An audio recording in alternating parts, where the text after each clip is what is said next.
Welcome to Subramani. I'm going to talk about financial scams and how it happens. First of all, yes, it's a scam and it is more of a pig butchering.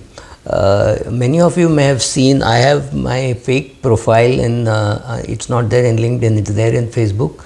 I'm not sure whether there is a fake profile in the on Twitter. It is not impossible to create, and today creating a fake profile is easier because all you have to do is buy a blue tick, right? So anybody can buy it in my name. There is just a payment which is necessary. So can they create as PV Subramaniam Subramani? No, but they can make it Subramani 1 or PV Subramaniam dot Subra or Subramani dot Subramaniam, something like that. Put my photographs taken from all over the place and easily create a profile and get a blue tick, which means you believe that it is mine. So let me just clarify. I have no private clubs. I don't give stock tips. I don't have a Telegram channel. I don't have a WhatsApp group where I recommend what to buy and things like that. If I am in WhatsApp group, it's more for travel and fun. It's not for stock markets, right? Yes, I do tell some friends that I bought this share, I sold this share, but that is much after the event, right? It is much after the event. So what all can one do? It's very simple. Create a fake profile. Pick up some small share which is listed and go to the promoter, or even better, don't go to the promoter. Sometimes the promoter need not even know that you are doing this pump and dump. If you go to the promoter, you might benefit because he might decide not to sell the shares and things like that. So pumping and dumping becomes easier. So you then talk up the share, make sure that you post it on Reddit and all those kind of places where there will be visibility. Then keep buying, make the share price go up. So you say, I recommended this at 6, now it is 9, then I recommended it at 6, now it is 12, take it to 25, 30, whatever, then both you and the promoter or whoever just dump it and move on, right? So this is one scam that you can do. The second scam is even better, which is the cryptocurrency fraud. The cryptocurrency fraud, the scamster just creates an app for you and you start downloading the app, right? You first download the app and they tell you that this is the balance, we are giving you free 1000 rupees or $1000 or whatever, because they have to just give it to you on, they have to you have to just see that money is there. And before knowing, you have done 3 transactions, 4 transactions and you have earned 4000, 5000 rupees. But please realize this scam app is controlled by the scammer. It's not an independent app, right? Somebody's created that app and that app is being manipulated, managed, whatever you want to call it, by someone else. And you keep counting your pennies, pounds, dollars, rupees, whatever. And then one day when you think that you got a lot of money and you try to pull it out, you just bail out. He just bails out, right? Then in a scam like this, where maybe you put in some money but nothing can be taken out, what do you go and tell the police? At least you tell the police that this man took my check, he promised me 5% interest per month, I got conned. But here you have no clue. Everything is online. There is nothing that the police will understand, nothing that you understood. So it's just gone. The money is gone into some black space. You don't even know whom to complain. Your banker says, I don't know, these accounts have been, your account has been debited, you have authorized, you have put the password, you have used your credit card, debit card, what have you, and the payment is gone, the money is gone. So what can you do? You will realize that there is no person at the end. The end could be just an app, right? So various scams are there and nothing can be done. What I don't like about these scams is, I don't like the scam at all, but the worst thing is this is encouraged by all your Facebook, your Twitter. They know what's happening. It's impossible for them not to know, and they are actually benefiting. And they are benefiting because they get more views, they get more traction, and more. If I were to create a fake profile, why would I not take a blue tick? So take a blue tick. So create a fake profile, take a blue tick, whether it is in, you take a blue tick in LinkedIn, you take a blue tick everywhere, on X and or Twitter as it is called, and then that's it, you get going.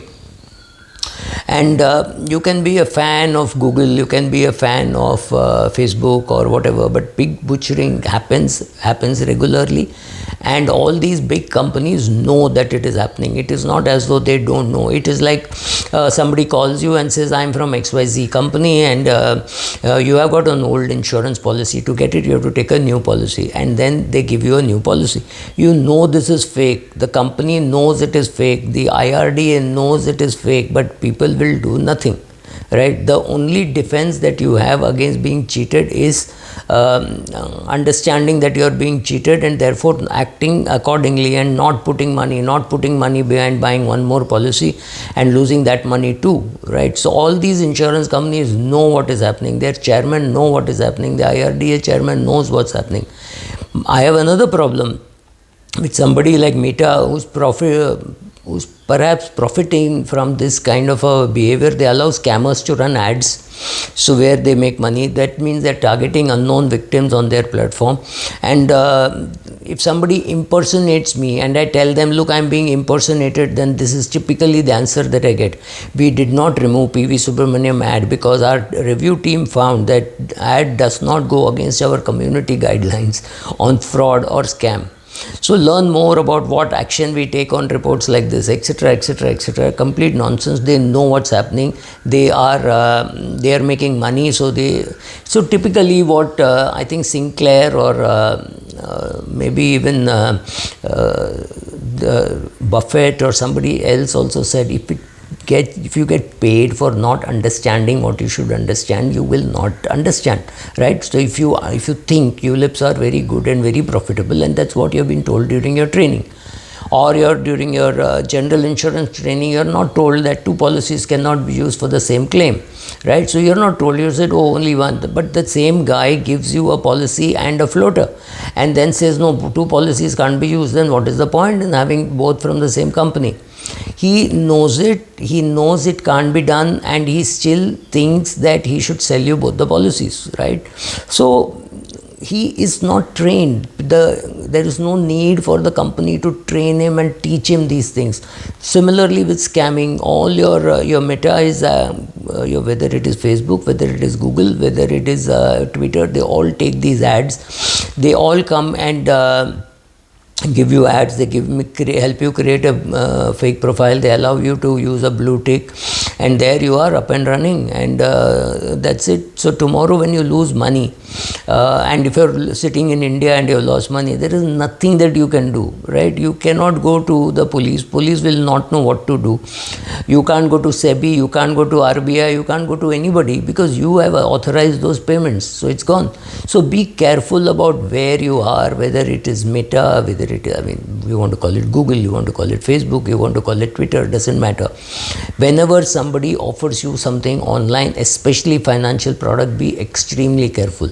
Nobody is here to give you 16% per annum return and 22% per annum return just for fun.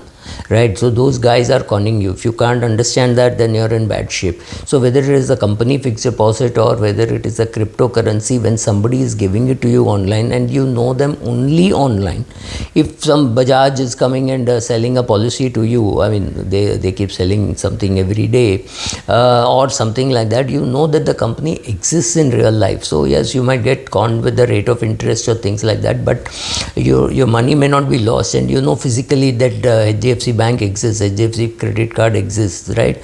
Here you just go to some fraudulent app, put in the money, and then when you're trying to take it out, you find that the person is just vanished. So they make money through their verification badge also. So if you to create a fake profile, go and get a verification app on Instagram or Facebook. Again, it makes more money for them. Right? So, and if I want to keep these guys away, what do I have to do? I have to get a verification blue tick everywhere. Right? So that's the only way I can do. For years, people have been impersonating me on Insta, on Facebook, etc. I hope nobody has lost money because of that. Right? I will not do it also. Let me warn you, I will not do any such thing. I will not start a Telegram channel. I may come in somebody else's Telegram channel. I may talk on somebody else's podcast, which also I am now avoiding, except Shamshika's I Thought. I don't come on any other podcast. podcasts. I don't do podcasts, right? So you can't see me anywhere. I'm just warning you, saying that these companies which are benefiting by this are not going to discourage it. So you have to be careful. It's your money. You have to get the verification badge. A verification badge means nothing. You can pay money and get a verification badge. The frustrating part is they don't care about putting all these fake things, right? They know that this is there. So if tomorrow you see a PV Subramaniam exclusive stock picking club, be assured that somebody else is impersonating me, and I don't. In case you wonder why these companies are not stopping them, it's revenue, right? So when there is revenue, it is not in their interest to understand what is simple for you and me to understand. So they are not understanding deliberately. Thank you.